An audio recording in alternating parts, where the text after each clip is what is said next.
Graphic design. Graphic শব্দের অর্থ হলো চিত্রলেখ, আর ডিজাইন মানে হচ্ছে নকশা। তো গ্রাফিক ডিজাইন মানে লেখের মাধ্যমে নকশা তৈরি করা। তো একটু সহজ করে উদাহরণ দিয়ে গ্রাফিক্স ডিজাইনের কাজগুলো বললে গ্রাফিক ডিজাইনকে আমরা বুঝতে পারবো। তো গ্রাফিক্স ডিজাইন হচ্ছে, মনে করেন আমাদের বাসায় যেমন আমার সামনে মনে করেন একটা পাউডার আছে। তো এই যে পাউডারটা, এখানে যে ডিজাইনটা, পাউডারের শেপটা কী হবে, প্লাস এখানে যে ডিজাইনগুলো, টোটাল পাউডারের যে ডিজাইনটা, এখানে যে একটা কাগজ আছে না, এই কাগজটা, পুরো কাগজটা ডিজাইন করাকেই বলে গ্রাফিক ডিজাইনের কাজ। তো যেমন আরও বলতে পারি, যে কোনো প্রোডাক্টের উপর যে ডিজাইন, যেমন মনে করেন ভিম লিকুইড, হ্যাঁ, এটার যে শেপটা, প্লাস এটা কেমন, প্রোডাক্টের শেপটা কেমন হবে, প্লাস এটা কীভাবে এখানের উপর প্রোডাক্টের ডিজাইনটা বসবে, এবং এখানে যে ডিজাইনটা আছে, হ্যাঁ, যে কাগজটা এখানে প্রিন্ট করে বসানো হয়েছে, এই কাগজের ডিজাইনটা এবং কিভাবে প্রিন্ট হবে, কোন শেপে প্রিন্ট হবে, এই টোটাল কাজটা হচ্ছে গ্রাফিক ডিজাইনের কাজ। তো গ্রাফিক ডিজাইনের কাজের মধ্যে আপনার আছে এই যে এগুলো হচ্ছে প্যাকেজিং ডিজাইন বলে, এই যে কোনো প্রোডাক্টের যে ডিজাইনটা, প্যাকেজিং ডিজাইনটা মূলত ইলাস্ট্রেটর, অ্যাডোবি ইলাস্ট্রেটরে করা হয়। এরপর অ্যাডোবি ইলাস্ট্রেটরে আপনার হচ্ছে, অ্যাডোবি ইলাস্ট্রেটরে সফটওয়্যারগুলো বলছি। তো অ্যাডোবি ইলাস্ট্রেটরে হচ্ছে আপনার লোগো ডিজাইনটাও মূলত অ্যাডোবি ইলাস্ট্রেটরেই করা হয়। প্রফেশনালভাবে লোগো ডিজাইন করতে হলে, লোগো মানে তো বুঝেছেন, যেমন লোগোটা কীভাবে বুঝাবো,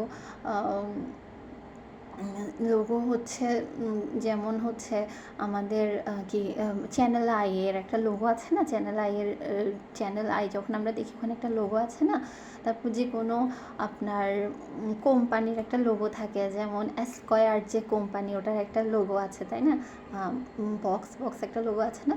এরপর আমাদের যে সাকসেস বিজ ফ্যামিলির একটা লোগো আছে, SB এরকম F দিয়ে। তারপর হচ্ছে আমাদের হচ্ছে আপনার যে কোনো কোম্পানির একটা লোগো থাকে না, আপনি একটা প্রতিষ্ঠান চালু করতেছেন, আপনার প্রতিষ্ঠানের কিন্তু একটা লোগো থাকবে, নাইকির একটা লোগো আছে, সেরকম যে কোনো প্রতিষ্ঠানের একটা লোগো আছে। তো ওই লোগোটা কিন্তু একজন প্রফেশনাল গ্রাফিক ডিজাইনারকে দিয়ে তৈরি করানো হয়। তো এটাই মূলত অ্যাডোবি ইলাস্ট্রেটরে করা হয়।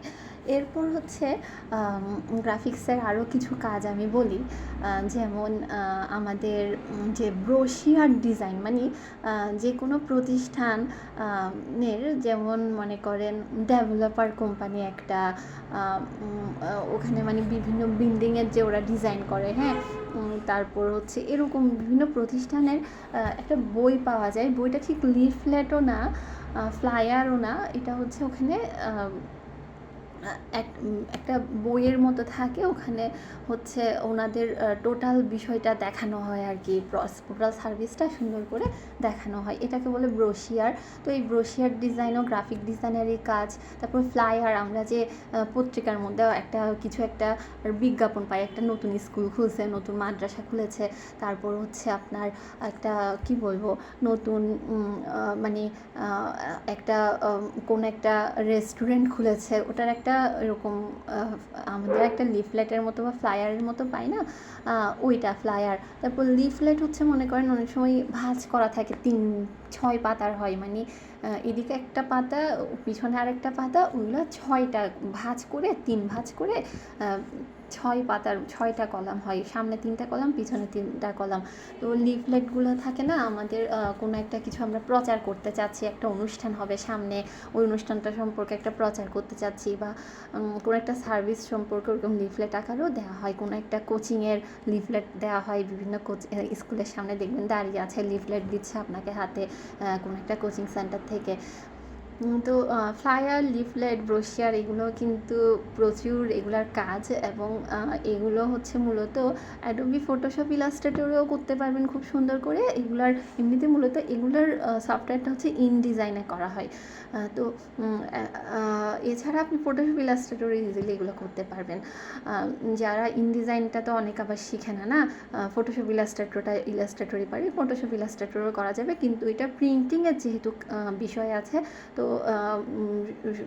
সেটিং করে সুন্দর করে কোন পেজের পর একটার পর একটা পেজ যে প্রিন্ট হবে, তো ওই প্রিন্টিংয়ের যে বিষয়টা আছে সেজন্য হচ্ছে আপনার এটা ইনডিজাইনে, বিশেষত ব্রোশিয়ারটা ইনডিজাইনেই প্রিন্ট করা, ইনডিজাইনেই তৈরি করা হয়। এরপর হচ্ছে আপনার কোরেল ড্রোতে আপনার ওই যে ইলাস্ট্রেটরে যে কাজগুলো করা হয় এগুলোই মূলত কোরেল ড্রোতেও করা হয়। তারপর হচ্ছে আপনার ক্যানভার কথাটাও একটু বলি। ক্যানভাতে হচ্ছে মূলত সব কিছু অটো ডিজাইন করা থাকে। যেমন আপনি একটা ইনস্ট্যান্ট একটা লোগো তৈরি করে ফেলতে চাচ্ছেন, ক্যানভাতে গিয়ে সার্চ করলেন যে আপনি মনে করেন একটা কিসের সাবানের কোম্পানির লোগো তৈরি করতে চাচ্ছেন, তো আপনি ওইভাবে সোপ লোগো লিখে সার্চ করলে বিভিন্ন লোগো আসবে, ওইটার উপর আপনি একটু মডিফাই করতে পারবেন, ছবিটা চেঞ্জ করে নিলেন বা নামটা শুধু চেঞ্জ করে দিলেন, পিছনের শেপগুলো কিছু একটা আপনার মতো করে আপনি আরেকটু মডিফাই করে নিতে পারবেন। একটা সিভি তৈরি করতে চাচ্ছেন, সিভি তৈরির জন্য তো বিভিন্ন অনেকগুলো ওয়েবসাইট আছে, তার মধ্যে সেটা ছাড়াও এখন তো আর ওয়ার্ডে কেউ সিভি তৈরি করে, কিন্তু ওয়ার্ডের যে এখন বিভিন্ন ওয়েবসাইট আছে, ওয়েবসাইটগুলোতে সিভি তৈরির ওয়েবসাইটে গিয়ে তৈরি করে। আবার আপনার এই সিভিটা আপনি কি করতে পারেন, ক্যানভাতেও ইজিলি তৈরি করতে পারেন। ক্যানভাতে জাস্ট কারিকুলাম ভিটে বা রিজিউম লিখে সার্চ করলে অনেকগুলো রিজিউম চলে আসবে আপনার পছন্দ মতো, বা ডক্টরস রিজিউম বা আপনার গ্রাফিক ডিজাইনার রিজিউম এভাবে লিখলেও ওরকম রিজিউম, স্টুডেন্টস রিজিউম এরকম লিখলেও ওরকম আপনার মানের রিজিউম চলে আসবে। আর ওই রিজিউমটাতে আপনি এডিট করবেন আপনার নাম, আপনার স্কুল কলেজ কোনটাতে পড়েছেন, কত সাল থেকে কত সাল, হ্যাঁ আপনার কী কী কাজ পারেন, ওইগুলো সুন্দর করে আপনার যে ডিটেলস ওগুলো সুন্দর করে আপনি মডিফাই করে নেবেন। তো ক্যানভাটা হচ্ছে মডিফাই, কোনো কিছু ওইটাতে যে কোনো কিছু বানাবেন, নতুন করে বানাবেন সেটা না, এটা কোনো একটা ডিজাইন নিয়ে ওখানে ওটা একটু মডিফাই করে নেন। এমনিও নিজের মতো করে বানাতে পারবেন, নিজের মতো করে বানাতে গেলেও সব কিছু এলিমেন্ট আপনার বাইরে থেকেও আনার কিছু নাই। প্রোটা থাকলে ক্যানভাতে আপনি সুন্দর করে যে কোনো এলিমেন্ট, সুন্দর সুন্দর এলিমেন্ট ক্যানভার মধ্যেই পাবেন, প্রোটা থাকলে আর কি। তারপর হচ্ছে তো সফটওয়্যারগুলো তো বলে ফেললাম আমি। গ্রাফিক্সের আরও কিছু কাজ আমরা আলোচনা করি গ্রাফিক ডিজাইনের মধ্যে, তাহলে brochure, flyer, leaflet, logo design, আপনার হচ্ছে প্যাকেজিং ডিজাইন, এগুলো তো বললাম। তারপর মনে করেন যে আমাদের যে কোনো বিলবোর্ড, আমাদের যে উপরে বিলবোর্ডগুলো থাকে এগুলো কিন্তু গ্রাফিক ডিজাইনাররাই তৈরি করে দেয় যে কোনো অ্যাপ দিয়ে। তাহলে গ্রাফিক্সের যে অ্যাপগুলো বললাম, ফটোশপ, ইলাস্ট্রেটর, ডিজাইন করলেও যে কোনো অ্যাপে কিন্তু যে কোনো কাজ আসলে করা যায়, কিন্তু ওই যেগুলো বললাম যে কাজটা যেই অ্যাপে করলে ভালো, সেই অ্যাপে করলেই আপনার প্রফেশনালভাবে করা যাবে। তো উপরে যে বিভিন্ন দোকানে বা বিভিন্ন শপিং মলে বলেন বা বিভিন্ন রাস্তায় যে বিলবোর্ডগুলো থাকে বা সাইনবোর্ডগুলো থাকে, এগুলো কিন্তু গ্রাফিক ডিজাইনাররাই তৈরি করে। এরপর হচ্ছে আমাদের আর কী কী কাজ আছে গ্রাফিক ডিজাইনার, যেমন আমি ডাক্তারের যে ইয়েটা থাকে, ডাক্তারদের যে প্রেসক্রিপশান, ওইটারও তো একটা ডিজাইন আছে না, ওইটাও আপনার বইয়ের মতো করে প্রেসক্রিপশানের যে একটা বই তৈরি করে দেয়, ওইটাও কিন্তু গ্রাফিক ডিজাইন এজেন্সি থেকেই তৈরি করে নেওয়া হয়, গ্রাফিক ডিজাইনেরই কাজ। তারপর ভিজিটিং কার্ড, আইডি কার্ড, হ্যাঁ এগুলো যে ডিজাইন, একটা ভিজিটিং কার্ডের যে সামনে পিছনে কী হবে, কীভাবে ডিজাইনটা হবে, একটা আইডি কার্ডে কীভাবে কোথায় ছবিটা বসবে, ওখানে কী কী লেখা থাকবে, পিছনের সাইডটা সামনের সাইডটা কীভাবে প্রিন্ট হয়ে বের হবে, এগুলো সব গ্রাফিক ডিজাইন, কীভাবে তৈরি হবে, এগুলো পুরোটাই গ্রাফিক ডিজাইন সেক্টরের মধ্যে পড়ে। গ্রাফিক্সের মধ্যে আবার প্রিন্টিংয়ের সাইডটা যদিও আলাদা, তারপরও প্রিন্টিংয়ের কাজের মধ্যেও গ্রাফিক্সটাও জানতে হয়। প্রিন্টিং ডিজাইনটাও কিন্তু আলাদা একটা বিষয়, প্রিন্টিং ডিজাইনটা কিন্তু গ্রাফিক ডিজাইন এবং প্রিন্টিং ডিজাইনের যারা থাকে তাদের কিন্তু গ্রাফিক ডিজাইনের কাজটাও জানা লাগে। আবার আপনি জাস্ট প্রিন্টিং ডিজাইনটা না শিখে শুধু গ্রাফিক ডিজাইনের কাজটা, মানে সফটওয়্যার ভিত্তিক কাজগুলোই আপনি করে নিতে পারবেন, প্রিন্টিংটা আপনার না জানা থাকলেও হবে। তারপর হচ্ছে আপনার এরপর আপনার আর কি আছে, এই যে লোগো বললাম, তারপর আমাদের প্যাকেজিং ডিজাইন বললাম, তারপর হচ্ছে visiting card, ID card, brochure, flyer, leaflet, এরপর বিলবোর্ড, সাইনবোর্ড। তো এছাড়াও আমাদের আরেকটা যেটা জিনিস আছে যে মোশন গ্রাফিক্স, মানে উম, আমরা যে কোনো একটা ছবি ওটা একটু নড়াচড়া করতেছে, ওইটাকে মোশন গ্রাফিক্স বলে। জাস্ট ওটা ছবি নাই, ছবিটা কিন্তু একটা ছবি, ওখানের মধ্যে মনে করেন একটা বল আছে, বলটা নড়াচড়া করতেছে, বা একটা মানুষ আছে, মানুষটা মানে একটা কার্টুনের কিছু একটা ছবি আঁকা আছে, বা একটা চেয়ার, হ্যাঁ, চেয়ারটাতে একটু নড়াচড়া হচ্ছে, তো একটা পাখি উঠতেছে, ওটা কিন্তু মোশন গ্রাফিক্স, বা একটা টাইগার দৌড়াচ্ছে, এটা কিন্তু মোশন গ্রাফিক্সের মধ্যে পড়ে। তো মোশন গ্রাফিক্স অনেক ইন্টারেস্টিং একটা সাবজেক্ট, এটাও গ্রাফিক ডিজাইনের মধ্যেই পড়ে। মোশন গ্রাফিক্সটা শিখলে কিন্তু আপনি অনেক মজা পেয়ে যাবেন এবং ওই সেক্টরে কাজ করতে চাইবেন। এরপর হচ্ছে মোশন গ্রাফিক্সের কী কী অ্যাপগুলো, আপনি ওটা নিয়ে আমরা আরেকটা ভিডিওতে আলোচনা করবো, যেহেতু ওটা অনেক ইন্টারেস্টিং একটা জায়গা।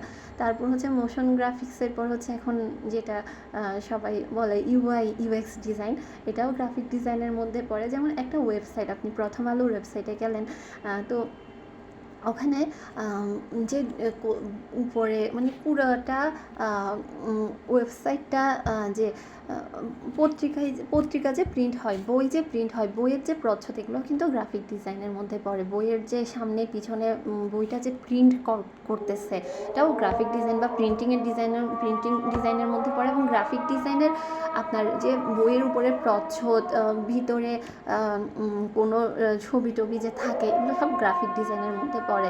তারপর পত্রিকা যে প্রিন্ট হয়, হ্যাঁ, ওখানেও কিন্তু ওইটাও গ্রাফিক ডিজাইনের মধ্যে পড়ে। প্রিন্টটা কিভাবে হবে, কোন কলামটা আবার ভিতরে গিয়ে আরেক কোন কলামে পড়ে, এটা প্রিন্টিং ডিজাইন বা গ্রাফিক ডিজাইনের মধ্যেই পড়ে, প্রিন্টিংয়ের কাজের মধ্যে পড়ে আর কি। তারপর হচ্ছে আপনার তাহলে মোশন গ্রাফিক্সও বললাম। ইউএক্স ডিজাইন যেটা, ইউএক্স ডিজাইনটা হচ্ছে, ডিজাইন হচ্ছে মানে আপনার ইউএক্স ডিজাইনও গ্রাফিক ডিজাইনাররাই করে। তো ডিজাইনটা হচ্ছে আপনি যখন একটা ওয়েবসাইটে গেলেন, ওয়েবসাইটটা দেখতে কীরকম হবে, হ্যাঁ, ওয়েবসাইটটা মানে ওয়েবসাইটের কোন জায়গায় কোন জিনিসটা বসবে, কোন বাটনটা কোথায় বসবে, ওয়েবসাইটের একটা ডিজাইন আছে না, কোথায় কোন জায়গায় বড় করে একটা ছবি থাকবে, কোন সাইডে ইনফোগুলো মানে ছোটো করে মানে ইনফরমেশানগুলো থাকবে, কোথায় অ্যাবাউট সেকশন, নিচে যে বিভিন্ন কথা থাকে একটা, যেমন আমরা ফাইবারের ওয়েবসাইটে গেলাম, বা আপওয়ার্কের ওয়েবসাইটে গেলাম, বা আমরা ওই যে বললাম প্রথম আলো, রকমারি.com, যে কোনো একটা ওয়েবসাইটে গুগলে গিয়ে আমরা যে কোনো কিছু লিখে সার্চ করলে আমাদের কাছে অনেক ওয়েবসাইট চলে আসে না, যে কোনো একটা ওয়েবসাইটে গেলেন, ওই ওয়েবসাইটটা দেখতে কীরকম হবে, বা গুগলেও যে আমরা সার্চ করছি, গুগলের যে ইন্টারফেসটা মানে দেখতে যেরকম, এটা হচ্ছে ইউআই ডিজাইনের মধ্যে পড়ে। আর ইউএক্স ডিজাইনটা হচ্ছে, ইউএক্স ডিজাইনারের কাজ হচ্ছে, আচ্ছা, ইউএক্স ডিজাইনটা আমরা পরে আলোচনা করব, ইউআই ডিজাইনের মধ্যে থাকি, ইউএক্স ডিজাইন নিয়ে আলাদা করে আবার আলোচনা করব। তো এখন এই বিষয়গুলোই আমাদের গ্রাফিক ডিজাইনের মধ্যে পড়ে। তাহলে গ্রাফিক ডিজাইন বলতে আমরা কি বুঝতেছি? ডিজাইন মানে একটা আর্টটাকে আমরা যেখানে যত ছবি দেখছি, হ্যাঁ, এটা কাঁথা তো সেলাই করছে, যিনি নকশা করতে পারেন, কিন্তু মনে করেন একটা জামাতেও, টি শার্টে একটা ডিজাইন থাকে, একটা বিছানার চাদরে, বা ওগুলোও কিন্তু গ্রাফিক ডিজাইনের মধ্যেই পড়ে। ওই ডিজাইনটা প্রিন্টিং ডিজাইন এবং গ্রাফিক ডিজাইনের মধ্যে পড়ে। তো আবার আমার পিছনে যে এটা কিন্তু হাতে তৈরি করা, ওটা তো আর গ্রাফিক ডিজাইনের মধ্যে পড়ে না, ওটা তো ক্রাফটিংয়ের কাজ। তো মানে যে কোনো কিছু প্রিন্ট করা হয়েছে, প্রিন্ট করে বের করা হয়েছে, এবং ডিজাইনটা কম্পিউটারের মাধ্যমে করা হয়েছে, ওটাই হচ্ছে গ্রাফিক ডিজাইন। মানে যে ডিজাইনটা আপনি কম্পিউটারে তৈরি করেছেন, কম্পিউটারের মধ্যে তৈরি করেছেন, এবং ওটা প্রিন্ট করে বের করা হয়েছে, ওটাই গ্রাফিক ডিজাইন। বা প্রিন্ট করে বের না করলেও ওইটা আমরা দেখছি, কম্পিউটারের পর্দার মধ্যে দেখছি, ওটাও গ্রাফিক ডিজাইন। সেটা আমি গ্রাফিক ডিজাইনের কাজটা কম্পিউটারের সফটওয়্যারে তৈরি করা ডিজাইনটা প্রিন্ট করে বের হোক, বা আমরা কম্পিউটারের পর্দায় দেখি, দুটাই কিন্তু গ্রাফিক ডিজাইনের মধ্যে পড়ে। তো আমরা অনেক কিছুক্ষণ আলোচনা করলাম গ্রাফিক ডিজাইনটা কি বোঝানোর জন্য। তো আশা করি আমি সুন্দর করে একটু উদাহরণ দিয়ে সুন্দর করে বোঝাতে পারলাম। কিন্তু শর্টকাটে যদি আমি শুধু বলি গ্রাফিক ডিজাইন মানে চিত্র লেখের মাধ্যমে নকশা, তাহলে কিন্তু আপনি ভালো করে টোটাল বিষয়টা বুঝতেন না। তাই উদাহরণ দিয়ে একটু ক্লিয়ারভাবে বোঝানোর চেষ্টা করলাম। আশা করি বোঝা গিয়েছে। তো ভালো থাকবেন সবাই। আসসালামু আলাইকুম।